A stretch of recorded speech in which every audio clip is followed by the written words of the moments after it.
আমি কিরকম ভাবে বেঁচে আছি তুই এসে দেখে যা নিখিলেশ। এই কি মানুষ জন্ম, নাকি শেষ পুরোহিত কঙ্কালের পাশা খেলা।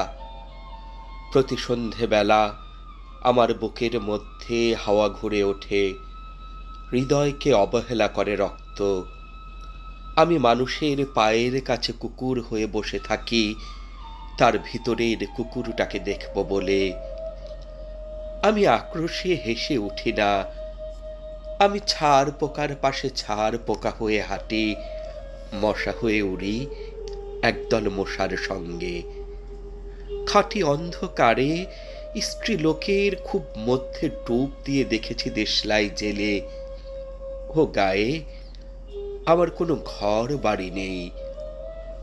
আমি স্বপ্নের মধ্যে বাবুদের বাড়ির ছেলে সেজে গেছি রঙ্গালয়ে, পরাগের মতো ফু দিয়ে উড়িয়েছি দৃশ্যলোক। ঘামে ছিল না এমন গন্ধ যাতে ক্রোধে জ্বলে উঠতে পারি। নিখিলেশ, তুই একে কি বলবি? আমি শোবার ঘরে নিজের দুই হাত প্যারেকে বেঁধে দেখতে চেয়েছিলাম যিশুর কষ্ট খুব বেশি ছিল কিনা। আমি ফুলের পাশে ফুল হয়ে ফুটে দেখেছি, তাকে ভালোবাসতে পারি না। আমি কপাল থেকে ঘামের মতন মুছে নিয়েছি পিতামহের নাম। আমি শ্মশানে গিয়ে মরে যাবার বদলে মারি ঘুমিয়ে পড়েছিলাম। নিখিলেশ, আমি এই রকম ভাবে বেঁচে আছি, তোর সঙ্গে জীবন বদল করে কোনো লাভ হলো না আমার। একে নদীর তরঙ্গে ছেলেবেলার মতো ডুব সাঁতার, অথবা চশমা বদলের মতন কয়েক মিনিট আলোড়ন, অথবা গভীর রাত্রে সঙ্গম নিরত দম্পতির পাশে শুয়ে পুনরায় জন্ম ভিক্ষা। কেননা সময় নেই। আমার ঘরে দেয়ালের চুন ভাঙা দাগটিও বড় প্রিয়।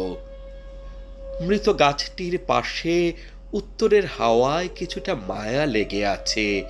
ভুল নাম, ভুল স্বপ্ন থেকে বাইরে এসে দেখি উই পোকায় খেয়ে গেছে চিঠির বান্ডিল। তবুও অক্লেশে হলুদকে হলুদ বলে ডাকতে পারি। আমি সর্বস্ব বন্ধক দিয়ে একবার একটি মুহূর্ত চেয়েছিলাম, একটি ব্যক্তিগত জিরো আওয়ার।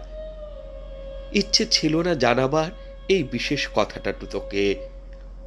তবুও ক্রমশই বেশি করে আসে শীত, রাত্রে এরকম জলতেষ্টা আর কখনো পেত না।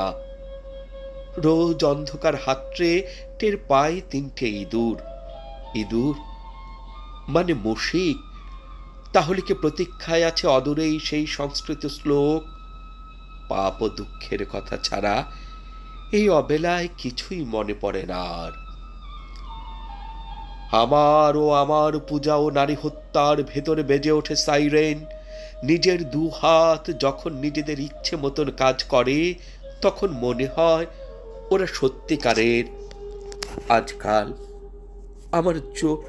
আমার নিজের চোখ দুটোকেও মনে হয় এক পলক সত্যি চোখ। এরকম সত্যি পৃথিবীতে খুব বেশি নেই আর।